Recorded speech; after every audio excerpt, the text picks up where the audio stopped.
अब आते हैं क्वेश्चन नंबर 3 के फर्स्ट पर। उस स्ट्रेट लाइन का इक्वेशन फाइंड करिए जो पॉइंट्स 2, -1, 3 तथा 4, 2, 1 से होकर गुजरती है। यानी उस स्ट्रेट लाइन का हमें समीकरण निकालना है जो 2 पॉइंट से होकर गुजरती है। तो वी हैव 2 पॉइंट्स 2, -1, 3 और 4, 2, 1।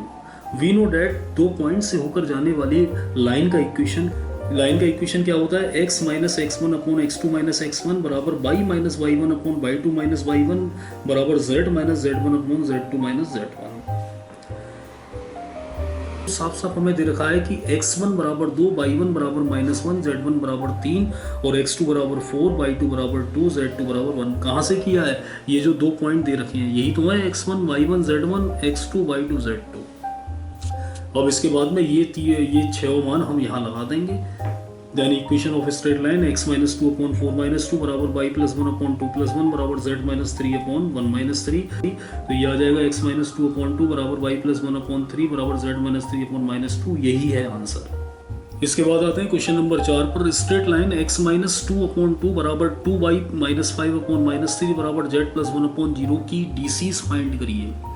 यानी एक स्ट्रेट लाइन दे रखी है और उसके हमें डीसीज निकालने हैं। तो इक्वेशन ऑफ स्ट्रेट लाइन ये हमें दे ही रखा है, या हम इसको इस तरीके से लिख सकते हैं क्योंकि यहाँ 2y आ रही है, y का गुणांक 1 करना पड़ेगा, 2 कॉमन ले लेंगे और 2 नीचे पहुंच जाएगा। तो ये हो जाएगा x - 2 अपॉन 2 बराबर y - 5/2 अपॉन -3/2 बराबर z + 1 upon 0। Then compare to x - x1 upon a बराबर y - y1 अपॉन b बराबर z - z1 अपॉन c। तो यहाँ से a बराबर 2 आ गया, b बराबर -3/2, c बराबर 0। अब डीसीज में और डीआरस में रिलेशन होता है L बराबर a upon √a² + b² + c²। यहाँ a का मान लगा दिया, यहाँ a b c के मान लगा दिए, कैलकुलेट किया तो 4/5। ये स्मॉल m बराबर b upon √a² + b² + c²।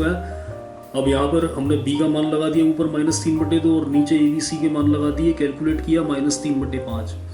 ऐसे ही n बराबर c upon √a² + b² + c²। यहाँ ऑलरेडी 0 है तो ये इसके नीचे भाग लगाएंगे तो ये भी 0 हो जाएगा। इस तरीके से हमारे पास डीसीज आ गए 4/5 -3/5 0 आंसर। अब इसके जैसा एग्जाम्पल 3 को जरूर कर लेना स्टूडेंट्स। इसके बाद आते हैं क्वेश्चन नंबर 5 पर। Straight line x + y + z + 1 बराबर 0 और 4x + y - 2z + 2 बराबर 0 के इक्वेशन को सममित रूप में लिखिए। यानी दो हमें जो स्ट्रेट लाइन दे रखी है इसके इक्वेशन को हमें कैसे लिखना है? सिमेट्रिकल फॉर्म में। तो ये दोनों हमें गिवन है, हमने इनको इस तरीके से लिख दिया। इस 1 को उठा के इधर लेंगे तो -1, इस 2 को उठा के इधर लेंगे तो -2। इस पूरे को मान लिया समीकरण नंबर 1। माना दी गई लाइन के डीसीज L, M, N है, तब यह रेखा दोनों समतल पर स्थित है। भाई हमने अपनी तरफ से मान लिया है कि इसके डीसीज जो हैं वो क्या है? LMN है। और ये दोनों रेखाएं, यह रेखा दोनों समतल पर है, तब यह इन समतलों के अभिलंब पर लंब है। तो L + M + N बराबर -1 और 4L + M - 2N बराबर -2। कहने का मतलब है ये दोनों जो इक्वेशंस हमें दे रखे हैं प्लेन के, हमें दरअसल करना क्या होगा कि x, y, z की जगह LMN रखना होगा। तो ये हमें इक्वेशन मिल जाएंगे। अब बज्रगुणन विधि से हम L, M और N के मान निकालेंगे। L बटे बराबर M बटे बराबर N बटे, वही करना है बज्रगुणन विधि जो आपने हाई स्कूल में पढ़ी होगी। इसके कोफिशिएंट का मल्टीप्लाई इसके कोफिशिएंट से माइनस इसके कोफिशिएंट का मल्टीप्लाई इसके कोफिशिएंट से, ये आ गया। उसके बाद इसके कोफिशिएंट का मल्टीप्लाई इसके कोफिशिएंट से माइनस इसके कोफिशिएंट का मल्टीप्लाई इसके कोफिशिएंट से, ये आ गया। फिर इसके कोफिशिएंट का मल्टीप्लाई इससे और माइनस इसके कोफिशिएंट का इससे। तो यहाँ से L बराबर L अपॉन -3 बराबर M अपॉन 6 बराबर N अपॉन -3। अगर 3 कॉमन लेके काट दिया जाए तो L अपॉन -1 बराबर M अपॉन 2 बराबर N अपॉन -1। अब दी गई लाइन में, लाइन जो हमें दे रखी है लाइन 1, ये जो लाइन दे रखी है, अब इसमें हम क्या करेंगे? Z बराबर 0 रखेंगे। तो ये समीकरण x और y के रूप में दोनों हो जाएंगे। इनको सरल करेंगे तो x बराबर -1/3 और y बराबर -2/3, तो z बराबर 0 है ही। तब लाइन का सममित रूप हमारे पास आ जाएगा x - x1 अपॉन L बराबर y - y1 अपॉन M बराबर z - z1 अपॉन N। तो यहाँ पर x1, y1, z1 की जो वैल्यू हमने निकाली है वो लगा देंगे और जिससे ये इक्वेशन जो निकल के आएगा यही सिमेट्रिकल फॉर्म है, यही आंसर है। इसके जैसा क्वेश्चन नंबर 6 को सभी स्टूडेंट्स कर लें। अब आते हैं क्वेश्चन नंबर 7 पर। लाइन्स x माइनस 1/2 बराबर y माइनस 2/3 बराबर z माइनस 3/-3 और x प्लस 3/-1 बराबर y माइनस 5/8 बराबर z माइनस 1/4 के बीच का एंगल फाइंड करिए। यानी दो हमें स्ट्रेट लाइन दे रखी हैं और इनके बीच का हमें एंगल निकालना है। तो सॉल्यूशन डालेंगे और ये दोनों लाइन्स हम लिख लेंगे जो हमें दी हुई हैं। अब इनका कंपैरिजन करेंगे तो हमें साफ दिखाई दे रहा है a1 b1 c1 a2 b2 c2, यानी we have from equation 1 and 2 a1 b1 c1 a2 b2 c2 जो हमने यहाँ लिख दी है।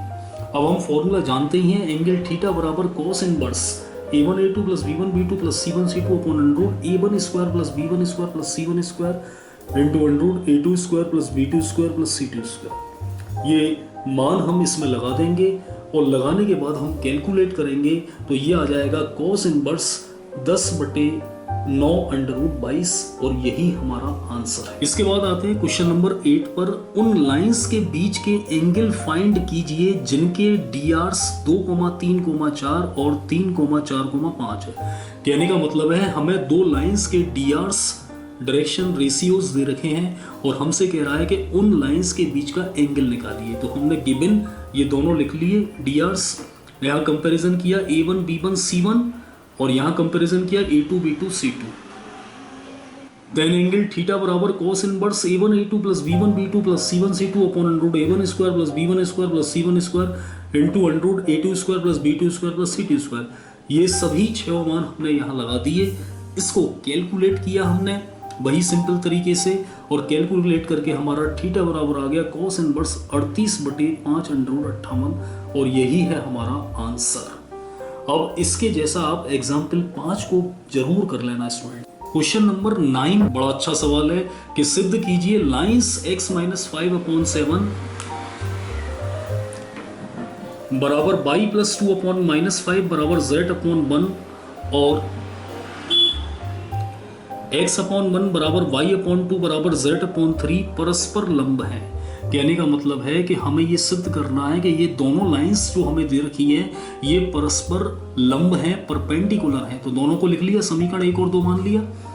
अब यहाँ साफ दिखाई दे रहा है a1 b1 c1 a2 b2 c2, यानी a1 b1 c1 और a2 b2 c2 की वैल्यू लिख ली।